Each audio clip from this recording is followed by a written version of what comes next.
Hello, do you remember? I do. We all know the action heroes.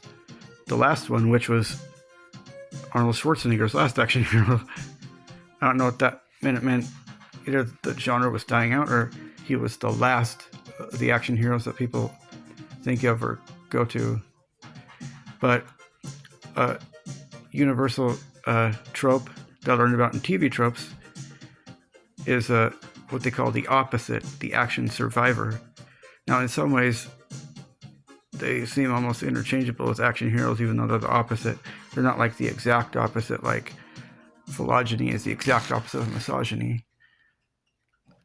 Another like TV trope is took a level in bad A. But the action survivor is kind of the insertion of the everyman or the character that seems vulnerable, like they wouldn't last long, in that they need to call in a more qualified action hero type.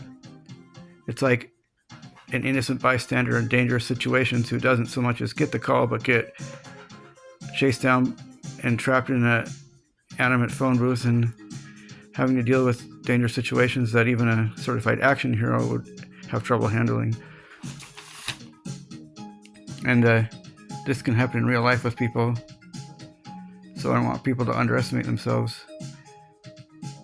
The action survivor is oftentimes the everyman. It can be someone who's seen as physically, mentally, or emotionally small or weak or unskilled in the particular circumstances. Or it's someone who is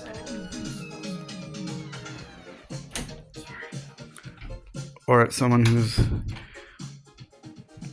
the least qualified out of a number of action heroes in a certain scenario. And oftentimes the action survivors turn out to be the ones that really have the right stuff, the right characteristics. They can be the real true blood, strong and reliant, but there's a dilemma or lack of respect by the characters, and the characters in the movie don't see them as effective and underestimate them, kind of like the underdog hero. Now, I think Steven Spielberg liked to use this. One of the original iterations of the examples of the action survivor was Chief Brody in Jaws. Now,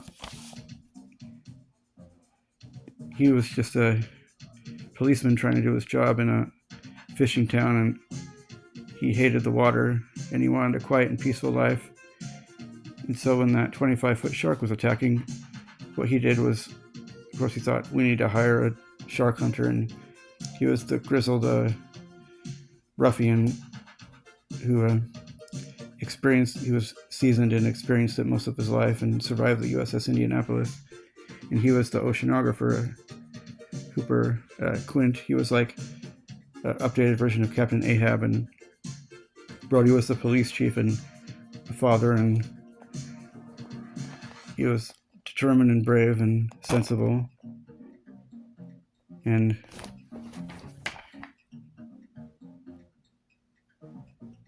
he, ultimately, I don't mean to give you a spoiler. If you don't like spoilers, turn this off right now. Near the end of the movie, the shark hunter is brutally eaten and killed, and we think that Hooper dies. But Chief Brody has to face off with the shark himself near the end. At the climax, and he throws a tank in his shark's mouth for it to escape so he can swim out without drowning, and takes the revolver and fires finally the last shot and blows up. And Hooper resurfaces. Really, he was machismo, and the hunter, and Brody was manly, and he was the cocky, nerdy guy. So out of the three, he seemed like a strong and brave character, but the least likely of the three to actually destroy the shark, and he hadn't gotten respect to the community. And in the second movie, he was more full-on gung-ho. Well, not really gung-ho, but a full-on action hero.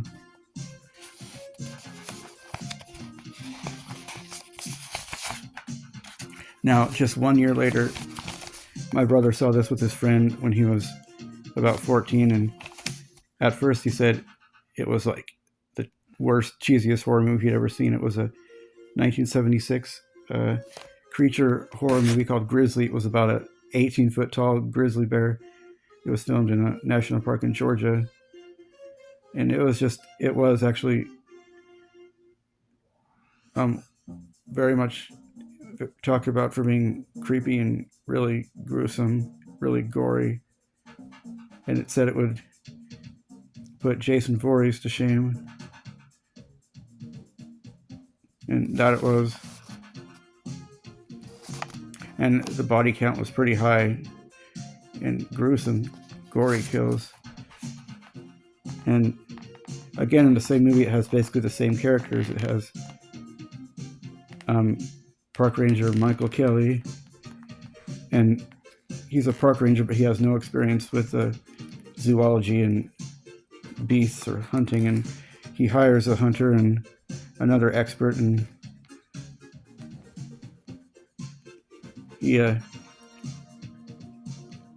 I hate spoilers are coming again.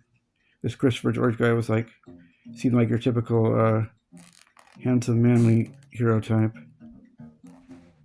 But he was a little out of his element. He was out of this element with his bear situation, and he needed outside help. But he's kind of like a Robert Wagner type, it looks like. He was from the Rat Patrol, but again, another spoiler, the hunter and the other guy end up getting killed, and he has to square off against the grizzly bear himself, and he reluctantly grabs a bazooka. The demise isn't as glorified as in Jaws. And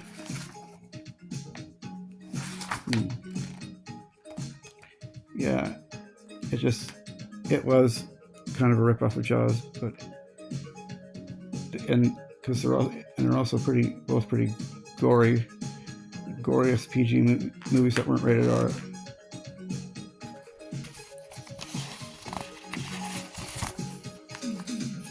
And one of the first female action survivors, Sarah Connor on Terminator. At first, she's just a young woman working as a waitress with a skirt, riding her bicycle to work. And this almost unstoppable cyborg from the future is sent to kill her. And of course, in the appearance of Arnold Schwarzenegger, and this warrior type from the future comes to protect her because she's very, very unlikely to survive on her own. And of course, another spoiler, later near the end of the movie, I think he gets killed, but it's an act of self-sacrifice rather than not being able to defeat the Terminator. And she lures him into some parking garage where there's some metal compressor, and you know the line, "You're terminated, you beep." And in the second movie, just like in the second Jaws, it seemed like she became a full-on tough action heroine. But that final scene where they're at that familiar gas station used for a lot of movies, that was kind of obscure. I didn't get the point. She paid for a gas she might have bought in a Freshman's and drove off into what was going to be a storm. Just a weird ending to that movie like that. I didn't get it. But I haven't seen that movie in so many years. And about time travel, Marty McFly was even considered an action survivor because it was Doc Brown who was the expert in that. He was just some teenage kid who was merely interested in it, but into Huey Lewis and the News and music and girls and sports.